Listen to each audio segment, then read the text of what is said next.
DreAllday.com.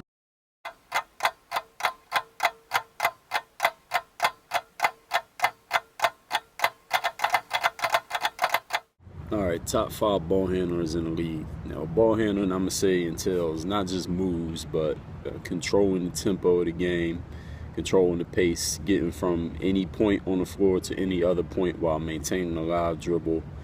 You know, of course, taking care of the ball, limiting turnovers, and also passing. Passing is part of ball handling. So not just the crossovers and moves. So I'm going to name my top 5 ball handlers. I'm not going to give a particular order. Actually, let's put them in order. Number 1, I got to go with Kyrie Irving.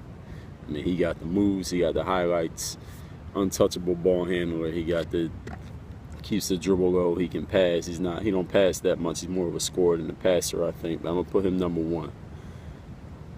A person who could tie for number 1, but let's just say number 2, I'm gonna go with Chris Paul. Same thing. Controls the tempo. He don't do as many moves. Nobody does as many moves as Kyrie does off the bounce. But Chris Paul controls the tempo. He can get to any point on the floor. You can't pressure him when he's bringing the ball up the floor. Of course, we know about his passing abilities. He just controls the game completely. He's like a lot of people say, the quote-unquote true point guard, even though I don't think that makes you better or worse than anybody else. But if you want to use that label, he's definitely one of those guys. Number 3, I'm going to go with Steve Nash. Steve Nash is not going to really shake you up. He's not going to really get a highlight on you, but we know his passing abilities. The guy still has his handle. Handle don't go away. When you get older, you lose your quickness, athleticism. Your handle stays. Steve Nash got the handle. We know he got the passing. He takes care of the ball all the time. He's been doing it for so long. So I'm going to put Steve Nash number 3. Number 4, I'm going to go with Rajon Rondo.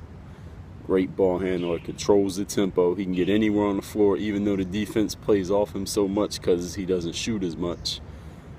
He still can get to any spot on the floor. He can probe the defense. He always keeps his dribble alive, and we know he can distribute. One of the top assist guys in the league.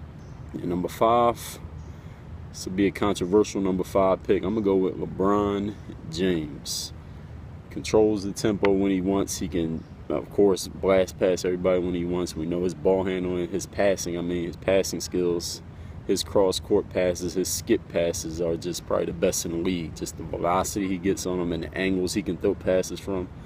And with his size, nobody else in the league can do it because he can see passes that other players, a smaller guy, these point guards can't see because of his size and his strength and his power. He can get the ball from one spot to another in ways that no one else in the league can off the bounce. So there's some honorable mentions not in there. Tony Parker is not in there. Derrick Rose is not in there. But I know y'all gonna leave y'all opinions. I want to hear what y'all think. Who are the top 5 ball handlers if you want to put them in order, and why? It's really hard to quantify. I mean, it's not like any stat that makes somebody good at ball handling. You got passing, you got turnovers, assists, but that don't necessarily make you a good ball handler. This is all a matter of opinion. Is all subjective. So I want to know who y'all think of the top 5 ball handlers. You agree or disagree with my list? I know there's a lot of D Rose fans out there who are going to disagree. Let me know in the comments. Work on your game. Dion Flowers from Chicago. Work on your game.